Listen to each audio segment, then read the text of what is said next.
Napoleon said, number one, a leader needs unwavering courage. And I don't know if I totally agree with the unwavering part of this or not, because sometimes our courage does waver a little.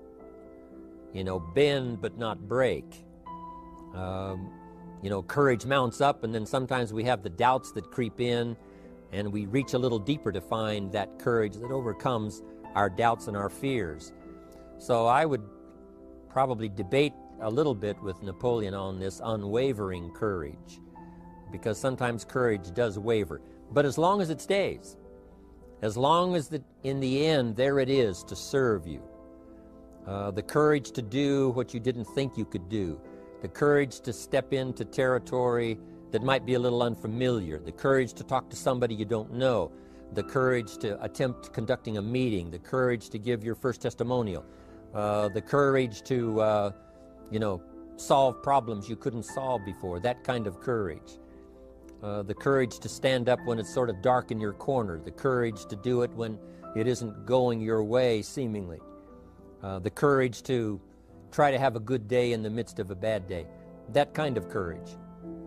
Wavering a little at times, yes, because we all have doubts that attack us. We all have small fears that creep in. That is the nature of life. But that's what faith is all about. That's what courage is all about. To serve us when our doubts will not serve us well. Faith to overcome fear, and courage to overcome our doubts. But that is a good quality, a good attribute for a leader, and that's unwavering courage. Second, Napoleon said self-control. That, of course, is the very essence of life itself, is self-control. Because we all have this warfare going on.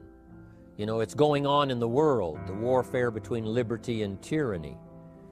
In our own body, the warfare between health and illness. The struggle is on. The struggle between light and darkness. The struggle between good and evil. I call it opposites in conflict. And as soon as you're born into the world, as soon as you find yourself and discover yourself on this spinning planet headed somewhere, you know that this exists.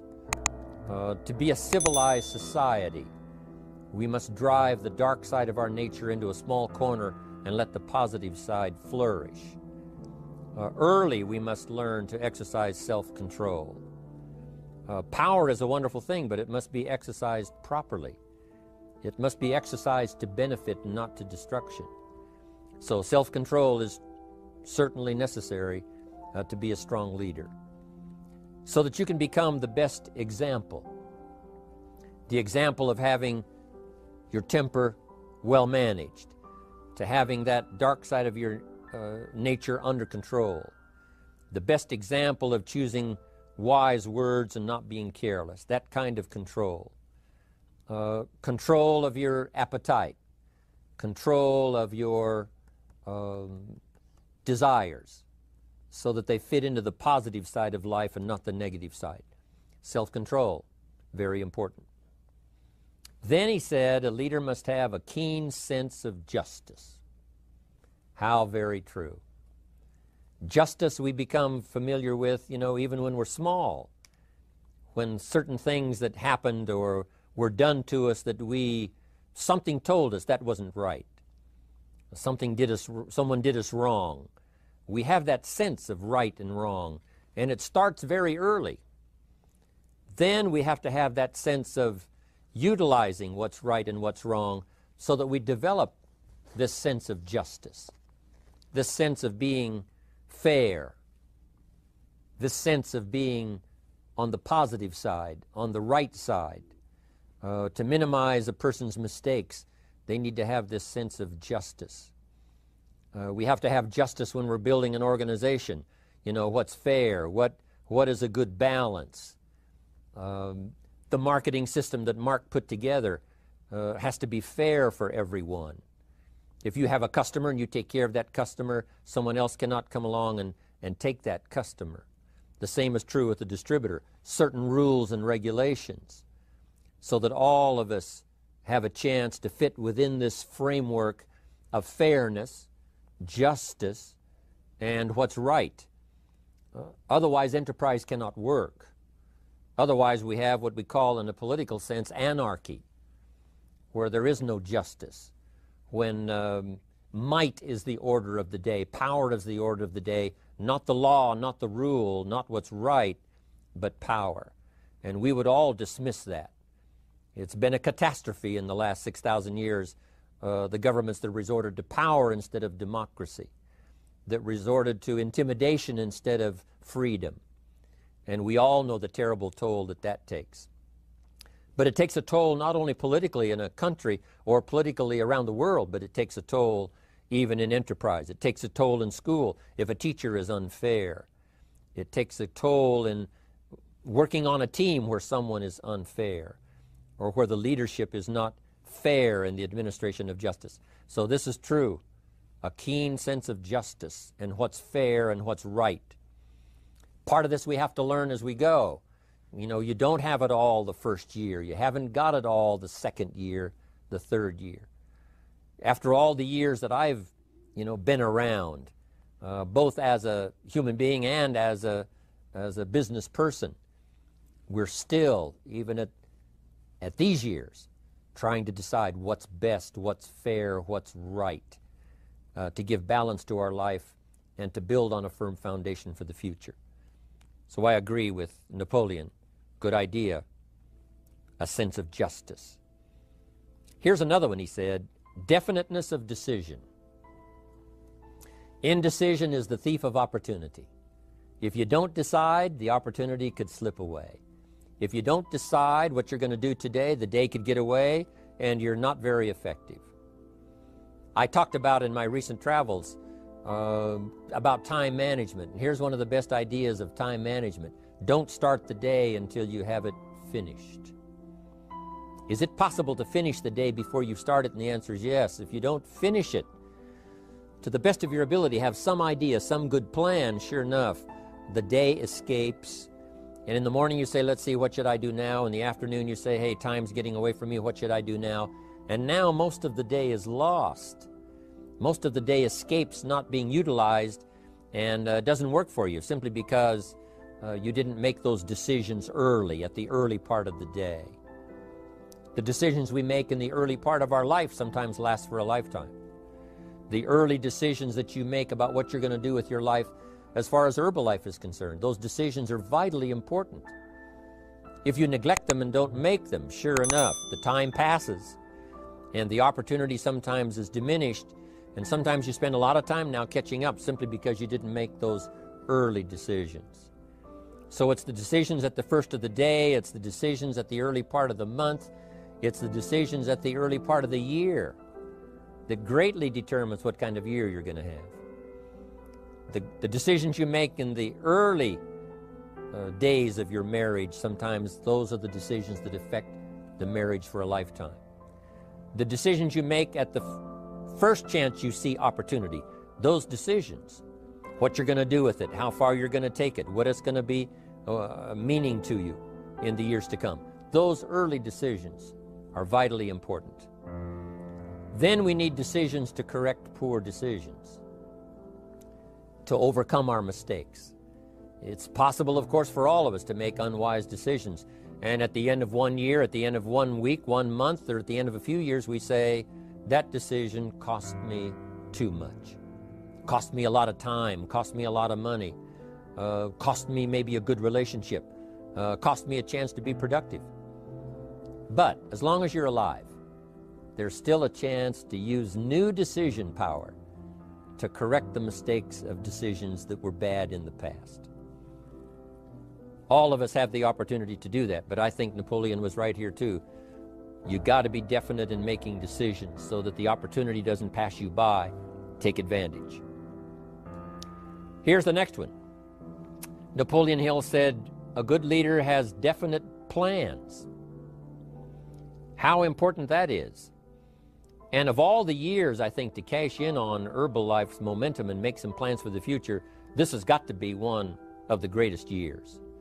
Herbalife in these 18 years now has created some incredible momentum, not only in opening up the countries, but momentum in the refinement of our marketing, momentum in developing new products, momentum in developing our support system. The key is now for you to make plans to ride on that momentum. Herbalife is like the tide that comes in, and the rising tide lifts all the ships if they're in the water. If your ship and your boat is not in the water, even though the tide comes in that would lift all the ships, if yours is not in the water, then it doesn't benefit you. So here's what you should do. Have the same intensity to make your plans for the future as Mark Hughes has, as the President's team, Chairman's Club especially, make the plans for the Herbalife Company future. You've got to now make your plans. Don't let this momentum pass you by. Don't let this momentum go uncashed in on. Don't let it be like a lost cause for you. And maybe you've, because of the lack of plans, have lost a month or two, or you've lost a week or two, or maybe you've lost a year, and you were 10% effective instead of 100%. Now's the time to change all that and start making some plans. Your Herbalife plans, they're vitally important. You might as well cash in on the Herbalife plans for world expansion, the Herbalife plans for expansion within your country, the Herbalife plans for the expansion of the business, the incentives. You know, cash in on that, capture that, and say, I've got to have some plans that match Herbalife. Not necessarily match Herbalife in numbers, but that can match Herbalife in momentum, that can match Herbalife in cashing in on the opportunity, your plans for Herbalife expansion. You got to have some plans for your family, all right? You got to take your family along, don't leave them out. One of the challenges all of us have in making our plans is how to balance everything, to make sure that we don't regret at the end of a year, I spent too much time on that. I spent too much money. And then if you have, say, how can I not do that again? And construct some better plans so that you won't have any regrets at the end of a year to come, 5 years to come, 3 or 4, 5 years to come. Definite plans. The plans for the use of your money. One thing I've admired about Mark Hughes since I've met him all those years ago, once he started becoming successful, he had a splendid plan, not only for his personal success in terms of financial security, but in terms of the company. Because Mark has to look after the company and make sure that the company is secure, that the company has plenty of reserves, so that no matter what happens around the world, and when you're doing business in 37 countries, you can imagine what the challenge is to make sure the plans for each country are there, the backup plans, the financial plans, as well as products and opportunity and marketing. It is a challenge beyond comprehension to most of us what kind of planning that takes in terms of trying to make Herbalife secure for the future. I described it in one of the summit classes as Mark takes the same pledge that the President of the United States takes, and that is to preserve and protect and defend the Constitution, says the President. But Mark has to preserve and protect and defend the company to make sure it's viable, not just in America where it started, but all around the world in each country. It's an awesome responsibility. But now for you, your plans to be financially secure. If you're starting to make some big money in Herbalife, I'm telling you, you got to have a good plan for your resources so that you find yourself secure regardless of what happens. I agree with Napoleon here. You got to have good plans. One more on plans, and that is the plan for your personal development. The plan to be better this year than last year. The plan to take the classes, attend the workshops, do everything you possibly can to show personal progress, not just financial progress, not just the progress of having one more car or one more home, but the progress of personality, the progress of communication skills, the progress of recruiting skills, the progress in how to deal with people, progress in using your influence so that it multiplies its power by 5 by 10 versus what it used to be. You need those kind of plans. A plan for personal growth, personal development, a plan to be all that you can possibly be in the years to come as you develop your Herbalife business and your life business and your family business, all of that. Got to have good plans. Next, Napoleon Hill had a good saying. It was something my father had and passed it on to me as a good philosophy, and here's what he said. A good leader has the habit of doing more than what he gets paid for. What an incredible philosophy this is. The habit of doing more than you get paid for. It's what we call the service that you put out like seeds in the ground that doesn't bring the harvest immediately, but the harvest is yet to come. It's called like putting out the capital in capitalism. Doing more than you get paid for means that you're getting ready for the next move up. Because if you do more than you get paid for, you've made an investment. The average person might think if I do more than the company requires, then they're ripping me off. I'm not getting paid for that extra time, that extra attention. But you must not view it that way. You must say, I'm getting there a little earlier, staying a little later, as an investment in my own personal future. Because I want that kind of reputation. I want that kind of philosophy to work in my life. Do more than you get paid for. And this philosophy works incredibly well in Herbalife. You make the Herbalife sale of the Herbalife products. Now you must do more than you've gotten paid for. Right? They've got the product, you've got the money. But you can't stop your investment there. Now you must develop the investment in time, effort, and energy in turning that new customer into a testimonial. And sometimes that's the most difficult work, the work after the sale. Because the sale might be fairly easy. Someone says, hey, I've been looking for this product, I need it, here's my money. But now you've got to stay with them, make sure they don't just buy the product, but that they use the product. And that they don't just use the product, they keep using the product. That's the work after the sale. But if you learn to make that kind of an investment and do more than you get immediately paid for, the payoff in the future can be fantastic. Because as we all know in Herbalife, what really pays off is not a sale of the product. What really pays off is a testimonial. A testimonial that gives you more sales than you can keep up with. A testimonial that takes you places you could never go by yourself, introduces you to people you'd never see on your own. That kind of investment is so powerful. So you do more than you get paid for up front. It's happened for me, making the investment. When I first started lecturing 36 years ago, I talked to high school classes, college classes, service clubs, and I gave it all away. I went and talked for free. Someone said, Mr. Rohn, would you come and do this breakfast talk? I said, sure. Could you do this luncheon talk for this service club? I said, of course. And all of that in the beginning was for free. Primarily because I'd made my fortune, I didn't need the money, but I did it for free, but look what it's made for me by giving that kind of service in those early days. And finally it led to business and led to an enterprise. And I was giving the seminar all those years ago here in Los Angeles, and Mark Hughes was in my audience. So what you don't get paid for, don't worry about that. Just render the service with the vision of the future that it'll come back multiplied if you have this kind of habit, this kind of philosophy. Next, Napoleon Hill talks about personality. You need a pleasing personality. There's many parts to your personality. One is your working personality. The kind of behavior, the kind of attitude that you need, especially in the public.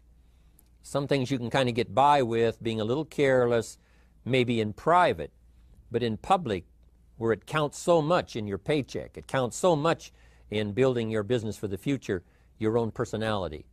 But here's what you also must remember. You develop your personality in private so that it serves you well in the public. Sometimes we get the mistaken idea, I can be careless with just these few and be more careful when I have 1,000. But see, that doesn't work that way. Careless with a few, sure enough, that will creep into your presentation for 1,000 people. Here's the best practice, and the Herbalife opportunity in our marketing systems gives you the best chance to do that. The influence you have one-on-one, that's what really counts. You say, well, I'm only talking to 2 people, it doesn't matter much. That's when it really matters. Because if you'll practice well there, using your personality, using your influence, to get someone's attention, to get them to listen, to get them to participate, the kind of personality that someone says, I'd like to be around this person. They're unusual. They're not like the average person I meet on my everyday experience. That kind of personality. But you've got to practice it behind the scenes. You've got to practice it one-on-one.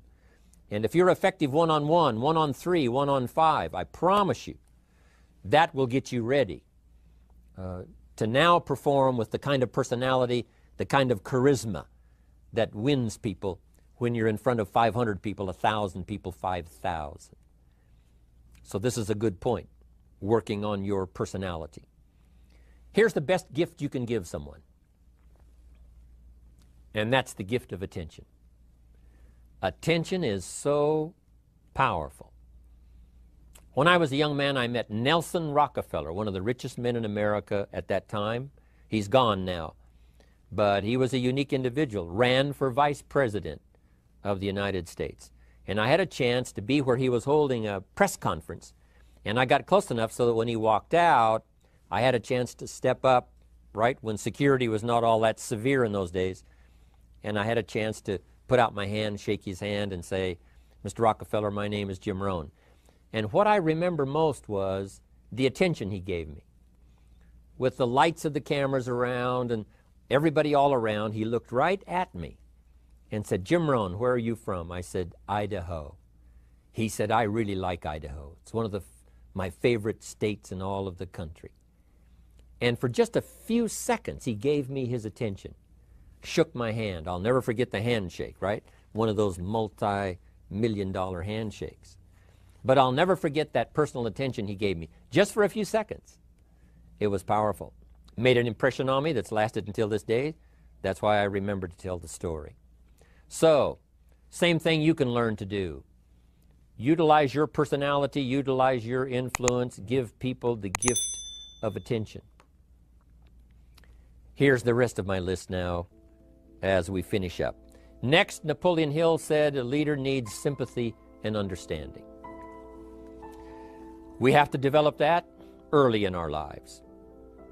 All of our lives, we have to look at those that are less fortunate than we are.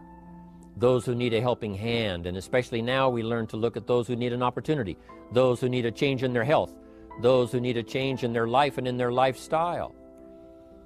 It's this kind of sympathy and understanding that drove Mark Hughes to construct the company. It took that kind of understanding, that kind of sympathy, that kind of deep emotional feeling. Then Mark understood what it meant to be poor. He understood what it meant not to have. He understood what it meant to be short on finances, on resources.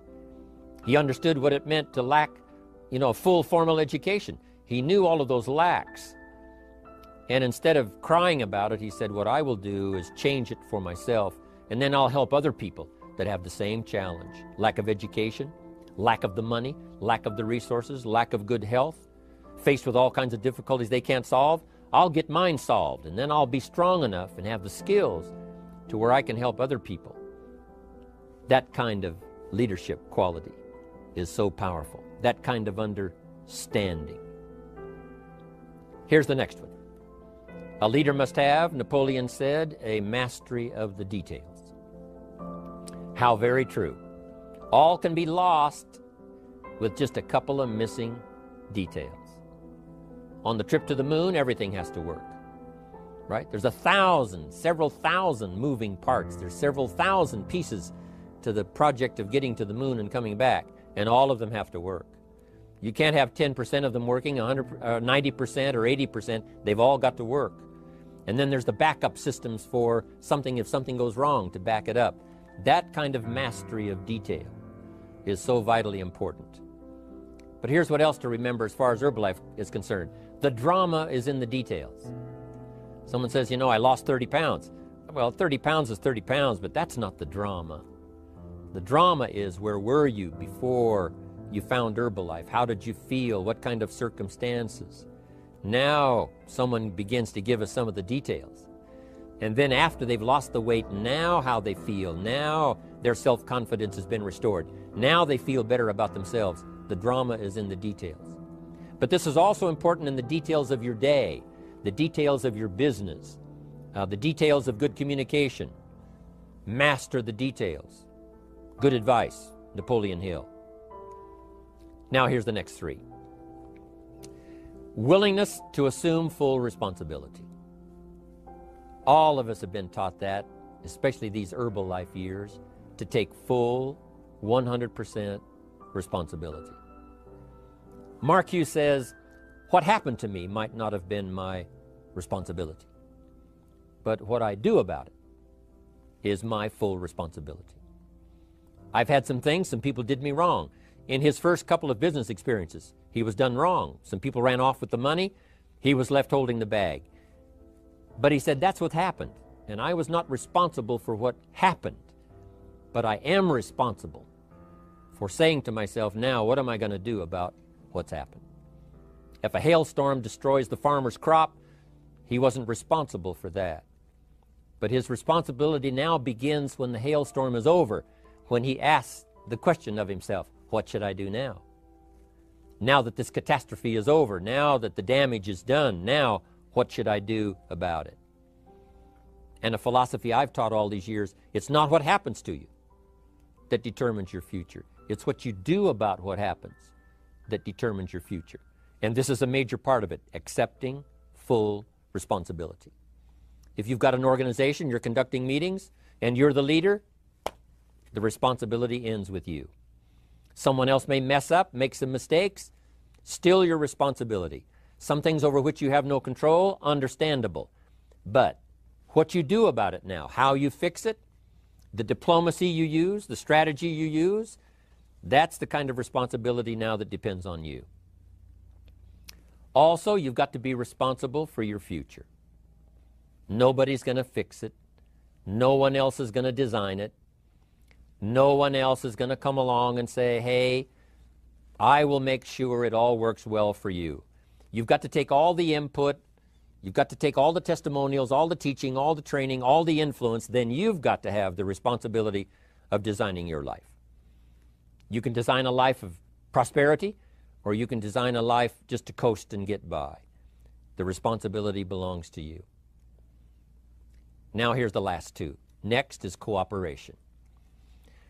One of the great things we learn in Herbalife is how to cooperate so that we take advantage of each other's ideas, we take advantage of each other's input, we take advantage of each other's enthusiasm, we take advantage of each other's testimonial, and we take advantage of each other's willingness to grow. That kind of cooperation has built Herbalife. In those early days, Mark got the group together. Jerry Shatanovich, Doug Stuntz, the rest, and made some plans to cooperate. Said, no telling what kind of powerful meetings we can have if we work together. No telling how many people we can affect, even right away, if we work together. You do this part, you do this part, I'll do this part, we'll make it work together, and we'll get the ball rolling. There's an ancient phrase that says, if two or three agree, nothing is impossible. If they agree on the same project, if they agree on the same vision, if they agree on how to get there, I'm telling you, nothing is impossible. Nothing can stand in their way. Just two or three. What's exciting about Herbalife is now we have more than two or three. The president's team now is well populated. Even the chairman's club is growing. The millionaire team is awesome in its numbers as well as in its power. And the cooperation between all of us on the tabulator teams, as distributors, home office, support staff, 15th floor, wherever we come from. If we cooperate, there's nothing we can't do. There isn't anyone we can't touch. There is no country we can't finally get to with this incredible story. Cooperation. That's why I'm here, wanting to do my part, HBN, send out some ideas, give you some notes to take, something to think about and ponder, something to talk about with the people that you associate with and are building your business. That kind of cooperation is going to make this a powerful year. It'll get us to the 2 billion, 3 billion, 5 billion. But it'll get us to much more than just those numbers. It'll get us to a place of honor, respect, prestige, influence, feeling good about ourselves for the hard work that we're doing, cooperating with each other. I want to cooperate with you, helping build your business. All of us cooperate with the support system of Herbalife. We're on our way. We will have the billions. We'll have the stories. We'll have the experiences. Now here's the last one. Napoleon Hill said, a major attribute of leadership is vision. Vision is in many parts. One, a vision for your own course to follow. A vision for you, for yourself. A vision for your financial future. A vision for your health. A vision for your wealth. A vision for you to latch onto and make something out of. A vision for your family. Because vision must now lift others as well as ourselves. Guess what our family is counting on? That we'll be able to see things that at first they cannot see. That we'll be able to look further into the future than perhaps they will be able to look. The same is true with your organization, the people that are around you. They're counting on your vision. Perhaps you've been there a little longer than they have. Maybe you've been there a lot longer than they have. And they will look to you to help them see things that they can't see in the beginning. And if you will do that, develop that attribute of leadership, I'm telling you, you'll have such a dramatic effect on your organization, it will be unbelievable. A vision for yourself, a vision for your family, a vision for your organization, a vision for the people that you're close to. The old prophet said, without vision, we die. We perish. Unless we can see into the future, life loses its meaning. Unless we can look further than just where we are at the moment, then we have no reason for faith, no reason for activity. But if we'll develop this skill, beyond any other skill, I'm telling you, it will help us touch people because they'll want to be around us because we have this look into the future. Not only the short-range vision of what we're going to do this week, this month, this year, but the long-range vision like Mark has, taking us to the 5 billion. You can have a vision that will take your organization into the future and bless everybody with success.